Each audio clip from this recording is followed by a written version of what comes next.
just to the people who maybe don't know what the game is, or we have a lot of newer viewers maybe watching and stuff like that, League of Legends is a 5v5 team-based game and a very simple objective: destroy the other person's base. Yeah. Now, you can dive very much into that and go into the nitty-gritty of absolutely everything, but it is definitely a little bit more simple if you just think of it as 5 players, five-a-side football, and then just get to the other person's base. That's it. But we are onto the riff for our first game of the E-Stars 2018 tournament. Cork City versus Shamrock Rovers.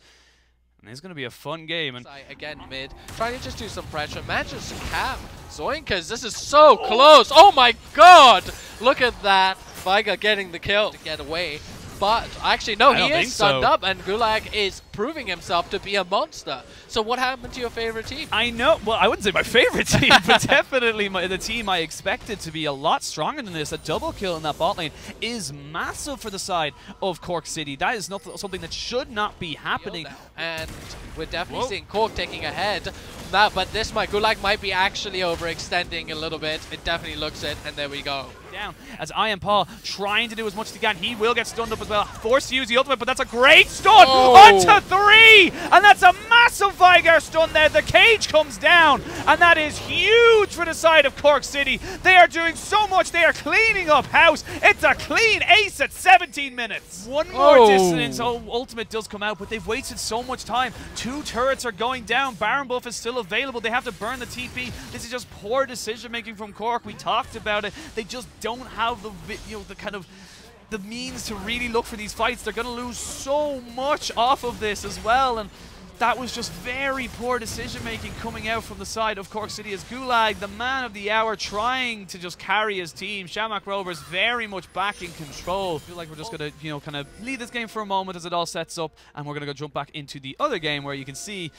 it's not really much change. It's just a domination. I mean, it's just gotten worse and worse. You can see 16-2, not even 1 kill, where I'm pretty sure 8 kills have been gained on the other side at the very least. They can do. CPROM is basically zoning the whole Limerick team by himself. No one is coming forward because they're so scared. Museums is doing a really good job of, if he sees an opportunity of doing so much damage with that poke, they're now trying to catch him, but it doesn't matter. The game is over. 27 minutes. GG. Done. GG. First game going over there. Limerick lose. Do not think that was a GG. Game 19-15. Cork versus Shamrock Rovers. And definitely looks like the Rovers are getting more and more back into this. Yeah, they're definitely the ones with the pace. They're dictating everything that's going on right now. You see Baron is the next big objective, but no real vision coming out from either side. A vision in the pit for Shamrock Rovers. That Baron is taken so low, but the rest of the side of Shamrock Rovers are coming in. It's going to be Cork City maybe looking for this. There's a Braum ultimate coming down. They're trying to use the Carrick ultimate. Zoinkers has to go golden and uses Anya to try and survive this. He flashes away, but Kled is on the backside, and now he's going to be taken down. This is huge for Cork City, and it's going to be Camille not able to get out of this either. There's absolutely nothing the side of Shamrock Rovers can do. They do trade out a kill, but it's only a 1-for-1. Ends up being 3-for-1 in favor of Cork City. This is huge for them. They go. And now Cork is in such a dominating position. They can actually very easily, I think, grab the Elder Drake, which will be a huge buff because they do have an Inferno. And at the end of the day, we were saying we weren't sure if they can, they have the game knowledge to be able to finish off the game, but you don't need much game knowledge to become a ball of death and just go straight into the camp. They're able to take out Braun. Now they're going after the jungle, and that's it. Volibear is now dead. Camille is trying back off, but this is definitely not it. Zonkers is forced to come back. Zonia, but he's so weak. That's it. He's dead. And this is it. It looks like Cork is going to win. Wow. Cork City completely decimating Shamrock Rovers. It could have been absolutely massive.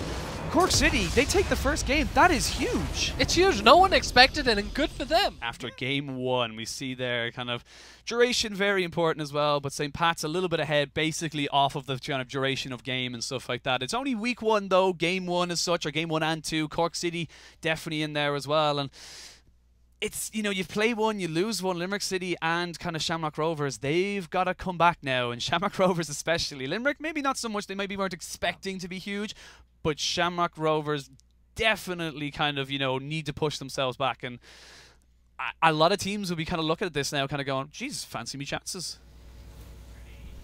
And rightfully, congratulations to Cork City. What an amazing game. What a phenomenal game, right? Because it started off with you looking like you were very much in control. We heard that Shamrock Rovers were almost the favourites going into this. Shamrock Rovers then started showing the world why they were the favourites going in ahead of this. But then it is Caelan, team captain from Cork City. Whammo, towards the end, 5 or 6 minutes in, you asserted your dominance. How did you do that?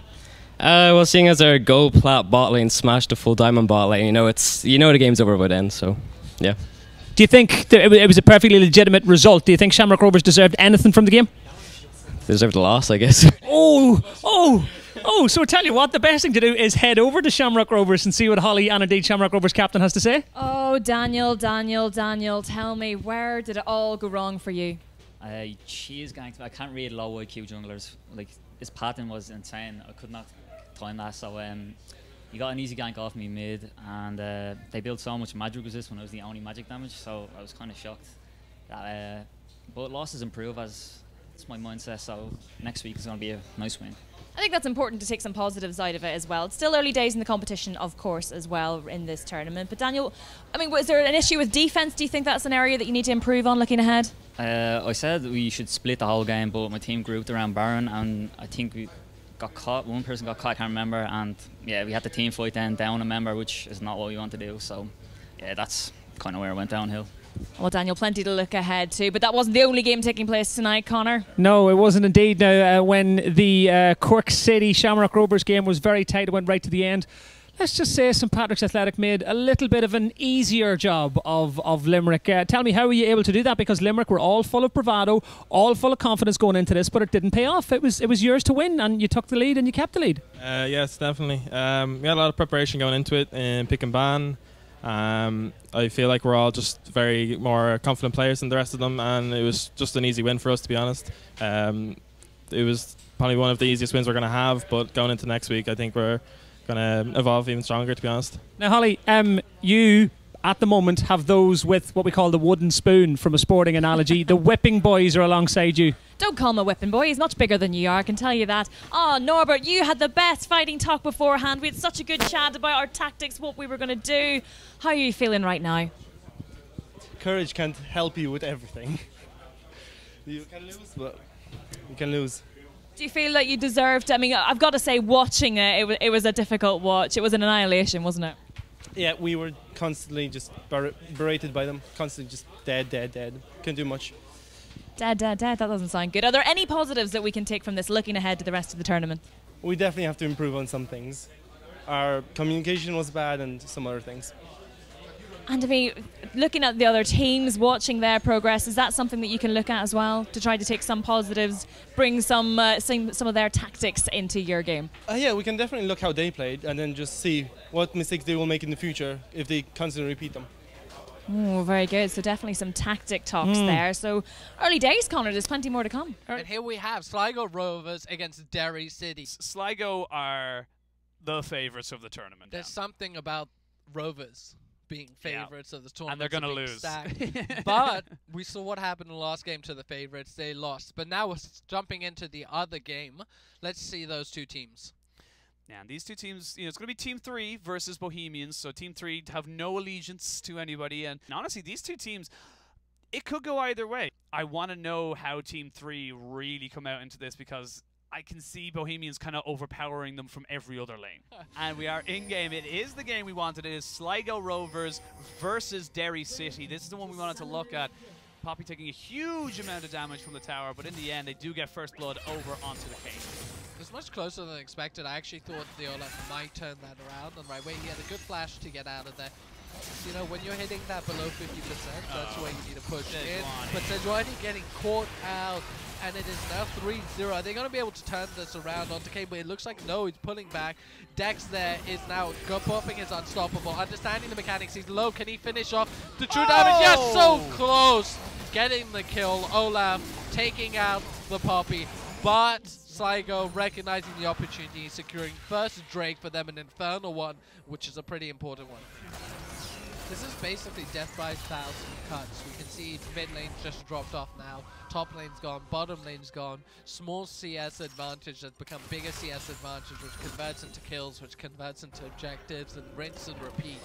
He takes a lot of damage, and as I say that though, a little bit of overconfidence, overstepping the mark, and that's going to be the re-engage coming out from the Poppy. There's going to be a nice Zhonya's there as well though from Fluky. He picks himself say his team up a kill. And there's a nice burst flashing in. Blue Bullberry, though, going to be slowed up. He's going to be the next target. Olaf comes in, did pop the ultimate, but that is a good few kills going over. 4 for 1 over, or sorry, 4 for 2 if you include the Morgana kill, going over in favor of Derry. They're not out of this yet. Spot on. There we go. 3 Infernals now on the side of Sligo. Huge. Yeah, it's almost a matter of when rather than if. It's got that Gargoyle Stoneplate again. Not a fantastic item as Devils kind of gets caught, or did he catch everybody else? It could have been an elaborate bait as Fluky's the first one to go down. Olaf trying to push in, but he just doesn't have the damage. Like you said, the kiting's just too good. Poppy is onto the Jin, doesn't quite get the stun though. And that is 2 for nothing off of what looked like to be Derry taking the kills. It's going to be a 4 for none, and that is most likely going to be Sligo taking the game.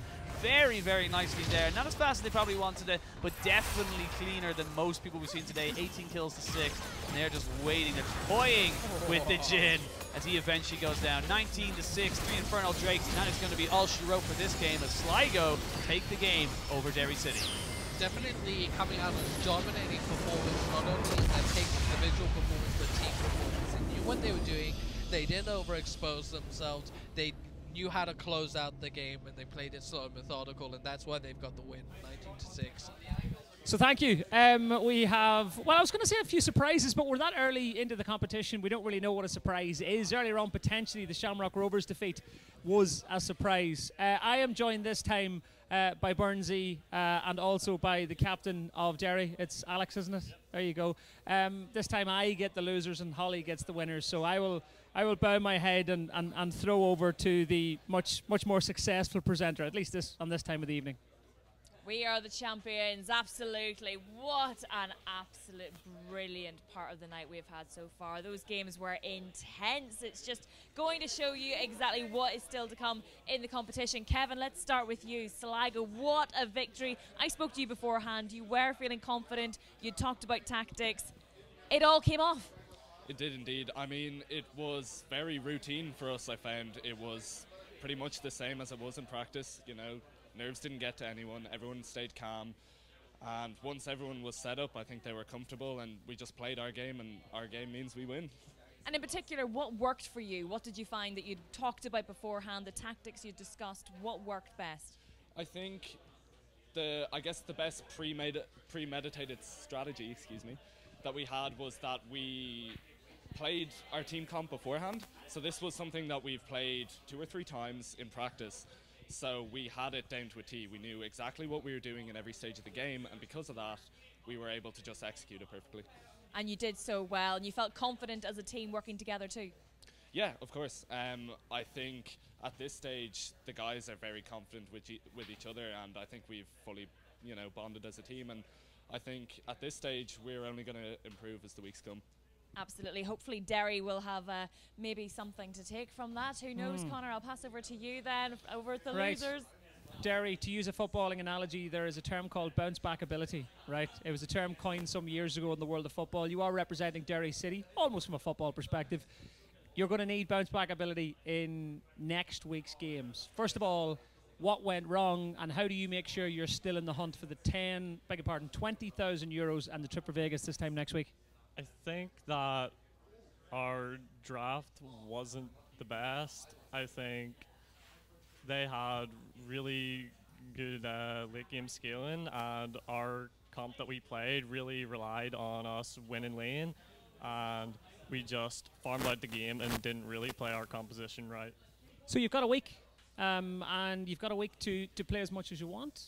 You've got time to sit down with your colleagues, with your teammates. You have time to sit and talk about it. So, as the captain, and you get to make the decisions, what are you asking?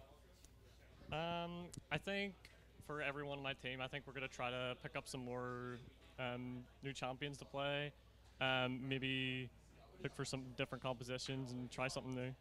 Right. So, in a second, I'm going to be talking to the losing Bows team because they need some sort of... They need a hug. But before we go to there, let's go back to one more champion for this evening, if we can.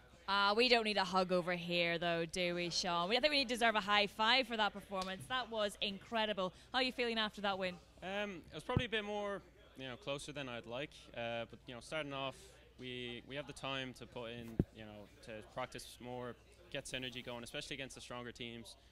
Like my boy Kev Sligo. They'd be a tough opponent that I'm looking forward to. This game we came in with a goal in mind, and we lost sight of that. It went, well early, and then just had to rein ourselves in. Got a bit excited, and after that it was just routine.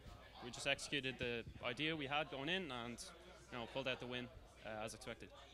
I mean, as the team representing 3 here today, the only one without a football team, I suppose, but you've still got plenty of support here.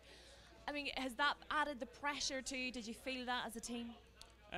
Well, like being, handpicked by 3, if it was, kind of an honour, like to serve the representing team, I suppose, for the whole event. And I feel that I, have the ability. I just need to be consistent and back that up. Aside from that, having one of the most experience probably in the competition, it's up to me to, coach or sort of support my team through and help them to the best of my ability. And if I can do that successfully, I think we're in a good shot for winning. I think, Sean, that is really good advice there as well. That's about working together as a team, something that you're clearly doing very well, but you're dealing with that pressure really well as well. Do you think you are in with a shot to win the title, more importantly? Yeah, I do. I think I can be Ireland's next Easter, personally. Oh, that is big talk. So early in the competition from Sean, he's already declared himself a winner. What do you reckon, Connor? Has he got it in him? Who have you got your eyes on? Ireland's not big. At the start of this today, we said this is not a game. We were well reflected by 3. Fight and talk early on. But look, first of all, I promised you a hug. You deserve a hug now. Let me give you a bit of an insight as to how the last couple of weeks have gone. Myself and Holly have been lucky to meet some of the teams outside of this. And I have to say, some of the most boisterous, some of the most outlandish, some of the most, I suppose the loudest of them all have been Bows. And they've been a very fun team to be around, do you think? But I will say in this, though, you haven't been bragging about how good you are. You've just been enjoying the ride, right? I don't know. I'm an emotional player, and I don't know if people are watching. When we make a team as a team that's good, I just like to shout and I like to get in the enemy team's head. But I mean, today, all credit to Team 3, the team captain over there, Rengis, played very well. I don't know, it's hard to play around people who make very little mistakes, and I'd say today he made a few, but not enough. Did you make more? Was that what the winning and losing of your game was today? That you made more mistakes, or were they able to capitalise more? I'd say, yeah, we made more mistakes. Just playing straight. I mean, I spoke to my team after the loss there today, and a number of them were just disappointed in themselves, most likely. I mean, saying that though, from when this team was created to now, there's just been huge amounts of growth, and one loss here today on our first week, it's not going to stop us from practicing and keep going. And I mean, we all want 20 grand, I don't know. So here's a question, I suppose, right across the board, starting off with Bows, if we can.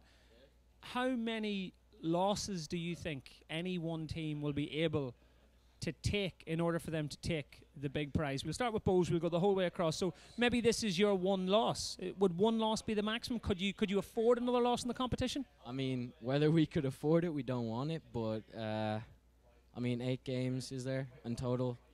Yeah, you could afford another one. As long as you're making it to semis and you show up on that day, it doesn't matter. Good point. Let's ask the same question to Derry. Derry just asked the question there. How many losses can you afford? And indeed, Holly will ask 3 and Sligo in a second. But how many losses can you afford and still come out as the champion? 20 grand on a trip to Vegas, courtesy of our friends at 3. I would say 2 or 3 losses. We would like to have no more losses, obviously, but there is definitely a lot of teams in this competition which are really strong, and I think a few more losses would grant us semi-finals. Right, your team's, Holly, they don't know anything about losses so far. I was just about to say that. We don't need to talk about losses. We don't know anything about that over here. In terms of winning, that's what we want to talk about. That's what we want to keep on doing here. What about a clean sheet? Is that possible, Sean? Have you got your eyes on that? Yeah, I obviously do. I mean, I want to, win, not just, through the skin of my teeth, but convincingly. So That's what's required, especially since there are very strong teams in the tournament. People are going to be picking up wins here and there. If you lose, that sets you back very far behind. So ideally, yeah, like for really want to compete in this, you'd want a clean sheet. That's what I ultimately hope to get. Absolutely. Kevin, I'll ask you as well, in terms of just victory and what that means to you as a team moving forward, it just gives you that boost of confidence that you need to move through this tournament, doesn't it? It really does. And I mean, in my opinion, I think to win the tournament, you need a clean sheet, and I'm very confident that Sligo can take that home. I think there definitely are strong contestants. Even, Sean's Team 3, for example, are a very, very strong roster, but I really don't think clean sheets are impossible, and especially for our roster, I think it's very, very achievable. And Kevin, I know it's early in the tournament, of course. While you were watching today and watching other teams, who else have you got your eye on? Who's got the best tactics? Who is the biggest competition to you as Sligo? In my opinion, I would say Team 3, Bray Wanderers and Dundalk would be strong contestants, but as I said, I'm very confident in our roster. We should take home the prize. Okay. Oh, absolutely. Bray Wanderers, one to watch as well. We haven't seen 3. I'll put that question to you as well. Who are you watching out for? I'd agree with Kevin, to be honest. Strong rosters would be Sligo. They've got a lot of talented players. Same with Bray Wanderers. They probably have the most balanced roster. Very consistent skill level across the board. Shamrock Rovers is a bit of a wild card. They have the best mid laner in the tournament, but it's just about the consistency and pulling through. Fortunately, they lost today without me. I think that'd be Dundalk also. Blaze is a very talented player. He can definitely lead his team to victory. So those would be probably the teams I'd be looking out for. Quick team comparison just to check out the two teams. Just showing them. Yeah. Got them. So we have 2 teams. We have Dundalk, top, mid, jungler, ADC, and support. So, normal stuff. It really triggers me that the mid isn't in the middle of everyone. I'd say and it also has a quotation mark instead of an apostrophe. I know. I think everyone on Twitch chat is joining us in this kind of like collective ugh. But these are things we will fix, I'm sure. But we will. They are looking quite strong. Goose looking to do work in that jungle, but they're up against Bray Wanderers. Bray Wanderers, fairly solid team. They should be top 4 now. I have been wrong with my predictions before, but how often do they lose in simulations? Are we talking on like paper 500,000 times? Is it 250,000? What is it? Where are we looking? It depends on how the Moo comes into this. The Moo in that top side is how they come into this, and the support and bot lane will be okay, but I definitely feel like it's on the solo lanes of Bray to really try and shine for this team. We go. What lane do you want to focus on? I think it's got to be not even a lane, it's multiple lanes. The jungle is where this game could be won and lost. Like, it's definitely on the side of Goose and, the Sejuani to really make their lanes work for them. If they don't make that work for them, it's just not really going to be a fun time for any of them. So I want to see how they go with this. If I was to pick a particular lane, honestly, it's got to be bot lane, because top lane's going to be boring, mid lane's going to be a farm fest, and then bot lane's the only way, place you're actually going to get action. To say that though, we're actually going to see the dragon being started up here by Bray. They want to try and increase their advantage, but the Talia Weaver's wall is coming in. That's going to cut off any kind of eggless. But a great Azir ultimate going to push out Walker Lad into no man's land. He gets taken down by Kevaman, and now Goose has arrived. He's going to try and burst down the Caitlyn. He does. It's a 1-for-1 in favor, 2-for-1 in favor of Dundalk. It was a little bit late, but Goose finally gets into that fight, and they're the ones who are going to be able to take the dragon off that play. Again, one of those objectives, like Dundalk, they're playing at their pace. We talked about this a lot, where we wanted to see teams playing at the pace they wanted to play, kind of the scaling and all that kind of stuff like that they wanted to do. And that's exactly what Dundalk are doing. They're the ones that are dictating to the side of Bray. It's like, you're in our house, you are in our stadium, we are the ones who are going to be telling you how we play, and that's all there is to it. Are they going to go for a big dive? Oh! Massive play there from the Talia, able to knock up 2 people there. Nicely done. They do knock back, though, the Sejuani, who was almost dead. There's a good Azir ult and a good knock up from the Moo. They're trying to turn this one around. Costa Corta does go down. They're not able to put the consistent damage onto the proper carries. The side of Bray picked themselves up a kill in a very scrappy encounter. It does leave mid lane open a little bit. Oh, Kevaman No! Why were you looking at Shop? And that's huge. So this is now, do they look to convert it to Baron? No, they look to convert this into a Sejuani kill, actually forcing the flash away. They will be able to get him out, but that could be just enough to give them this Baron. Ornn is up on this as a 4v5 in favor. Goose already starting the Baron, and this is what I mean.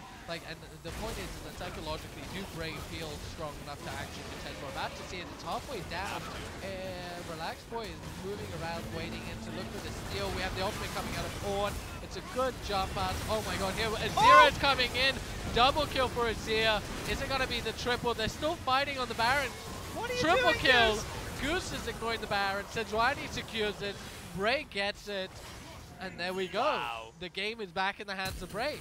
Quadra kill. Yeah, Bray absolutely just, I don't know what Dundalk were doing there. They didn't have full vision control. They didn't try clear it. They knew that Sejuani was coming in. They just, I just don't get, they kind of backed away and didn't go in for it. And that was just the worst possible result, absolutely. Oh, Hawkins gets dunked down. They are going to knock him back. Does have his ultimate available, but just not, I lied. Janna with the ultimate able to keep him alive for only a little bit longer, as there is the Weaver's Wall to able to settle him down. Oh, as you say that going in, there's a good ultimate. Braum gets caught out, and now is the re-engage. Call of the Forge God comes in. Great ultimate there, busts the shot. Walker Lad says, nope, this fight is done, and everyone gets the back away. They are going to try just burst down this Mountain Drake, though. Little things, they need a long engage fight. As I say that, though, we are going to see the nice buffer. That is going to be a good Braum, a shield, and ultimate, able to completely disengage the moves engaged. But Tristana is free hitting on the back of this fight. The rest of the team are trying to back away. Kevinman and Tristana both untouched in that fight. They were just pushing forward. Both teams need to back away a little bit, but neither team comes out really sustaining any kind of victory. Now they're going to see a little bit more of a re-engage. They have got the wave clear, though, in favor on the side of Dundalk. They're going to be able to sustain out of this. Kevinman, though, needs to be careful. Oh, he almost went down. He had to burn his heal, and that's going to spell the disengage completely coming out here from the side of Bray. They need to get the hell out of Dodge as the rest of the side of Dundalk are chasing. They want blood. They want to try and get something. They can't, though. The rest of their base is being completely flooded by super minions. They need to go back. But Bray not feeling super comfortable right there. But the red, the trinket is botching. As I say that, though, Blaze gets a little bit caught out, does get his ultimate off in time. Now the re-engage is coming out for the Dundalk. Goose has the flash away. Tristana trying to put down the damage, is able to get Relax Boy down so low, but Hawkins finds the kill, and that is going to be the floodgates open for the side of Bray. There's no damage realistically left on the side of Dundalk, and it's just a slow and painful death for Costa Corta. You're tanky, but you're not tanky enough to survive this. The only one who survives is Blaze, and honestly, that could be the game. That is the game. There's no way they're able to hold off at this moment. You've got to support Braum. First pick, but I don't care how good he is with that. That is it. What a great trap and bait right there coming out of Bray. And I gotta say, once again, maybe not an upset win, but not the outcome we expected early and midway through the game. Very well played by them, taking advantage of the opportunities given to them by Dundalk. But let's have a quick look at the standings. It is going to be duration that kind of separates the team, but St. Pat's Team 3, Sligo Rovers, Bray Wanderers, and Cork City all sitting on 1-0. And then you've got the other half of the teams, Shamrock Rovers, Limrock FC, Dundalk FC, Derry FC, or Derry City FC, and Bohemian FC all on 0-1. Yep, it's pretty even, but we saw a lot of what these teams can give, and we also saw a lot of potential. Like, Dundalk didn't look like a bad team. Shamrock Rovers didn't look like a bad team. These are small little things that, yes, they lost, but they can come back. Other side of things, you know, the teams that did win, you know, Cork City definitely made a case for themselves as a top 4 team as well. Cool. What a way to end we the done? night. That was incredible. It was so close. We were literally holding our breath in the final seconds, but it all went to Bray in the end. Can you believe it? I'm joined by the captain of Bray, Adam. Adam, you're now in 4th place in the standings due to the duration, of course. I mean, how did you find that? It was like you set a trap for them in the end. That game was really easy, to be honest. I'm not sure what was worse, their Baron call or Joe's haircut. Oh, that is some fighting talk. It's taken to this point in the night to get that type of fighting talk. Now, Adam, I just mentioned there, it did look like you were setting a trap for them. Was that something you discussed beforehand? Yeah, well, obviously we wanted to set up for. Is this around the Baron play? Absolutely, yeah. In the final seconds, the final minutes of the game. Yeah. Well, we got vision in their top side, and then we were like, oh, you know, if they're idiots, they'll go and face check that, and then, well, you know what happens. Oh, Adam is harsh. Now, looking ahead to the rest of the tournament, like I say, you're in 4th place. I mean, you've got some tough competition there. Are you feeling confident? Yeah, I'm feeling pretty confident. I mean, in regards to top lane, which is the role I play, I think there's only really one top laner in this tournament I have to worry about, Rankus. Everyone else is basically non-existent. Oh, Adam, this is tough. This is the one to watch. This is some serious chat here. Connor, I mean, you are with tonight's loser, I'm afraid to say. I'm with Joe here. First of all, for the record, can I put it on the record, Joe? I think your hair is epic. All right, I'm going to go with epic. Right, I'm not taking sides. Not for 1 second. I'm going to worry about the fact that I'm a Dundalk FC fan from a football perspective. From let's see, 3 Ireland E-Stars perspective, I'm completely neutral. But I have to say, I'm more than happy with the hair. Big talk there. Now, just remember, Limerick earlier on tonight, they went into the tournament. Big talk. And I come back to bite them on the backside. So, you know, there is that opportunity throughout the evening. But let me just talk about the game. An amazing game. It looked like, first of all, Bray were in it. They were in control. You came back. You were in control. There was a triple kill in there as well. They were back in control. What got them over the line rather than you? I think there was just some miscommunication on our side. I don't really feel like they won. I feel like we lost. We were just... I don't know, we haven't practiced much as a team yet, so we just need to get together, work on communication, because there was a lot of things. People were saying, don't do this, people were saying, do it. So then some people invested, and then we didn't commit, and then just went downhill from there. So there's going to be situations right throughout this where each team, including Bray, they're going to have a home leg as well. You're home tonight, you're at Oriel Park, you're in Dundalk. And I suppose the pressure to a degree is on you. You're the last team on. Yeah. I'm going to say, what advice would you give to other teams who are at home? Because I know you're not going to want to give advice. You want to get one up on them. But what is the experience like about being at home? Is there a wee bit of extra pressure? I didn't really think so. I think the main pressure was just playing against Bray in the first game. We were worried about that. But I think once we go to other places and play against maybe the weaker teams, get our team communication synergy built up, we'll be fine in the end. Right, so a much more peaceful and serene... I need to hold him back. I need to hold him back. He's just too much for us. He's too much for us. Behave yourself. Listen, lads, Bray, well done. Congratulations. Well done to you. Commiserations, well Dundalk. Lads, you can head back off into the E-Stars ether. Listen, thank you to everybody who has been involved in the 3 Ireland E-Stars this evening. It's been absolutely epic. It has been incredible. I mean, what a first night we've had here in Dundalk. I can truly say this has set the tone for the rest of this tournament. It is going to be epic, and we have so much more gaming left in this competition. Yeah, lots more gaming left. We want you to get involved, right? Have a little look for the 3 Ireland E-Stars on Twitter. Give us your views, give us your thoughts. Let us know what you thought of it this evening. Let us know what you thought of the gameplay. Would you change anything? Let us know what you thought of the Twitch feed as well. And let us know what you thought of Big Betty. We're actually in the middle of... We're in a lorry, or a lorry, as they say, if you're posh. And that's been an experience in itself. It has been incredible. I mean, to be somewhere like this at the Oriel Stadium, we've had such hold on a second. You've support. Just done what Nikita did. The Oriel Stadium. Nikita called it the Oriel Stadium earlier on. You have to say Oriel Park, Dundalk, right? You have to say Dundalk. Listen to this guy. You can tell he's from around here. Say Dundalk. Dundalk. Dundalk. That's where we are tonight. We don't need the pronunciation guide, it'll be fine. Can I just say a huge thanks as well to Oisín and Nikita for the commentary tonight. It has been superb. We have been on the edge of our seats. We're looking forward to the rest of the tournament. We are coming back next week, of course. We'll be in Cork. Yeah, it's going to be in Cork next week. Remember, you can be involved same time, same place next week. Thanks to everybody. Thanks to everyone behind the glass. Thanks to the production team. Thanks to the organisers. Thanks to everybody who's in the bar watching this. And more importantly, thanks to you. Remember, this is the 3 Ireland E-Stars in association with 3, in association with the friends at Lucas 8 as well. And just remember one thing, this is not a game. Good night.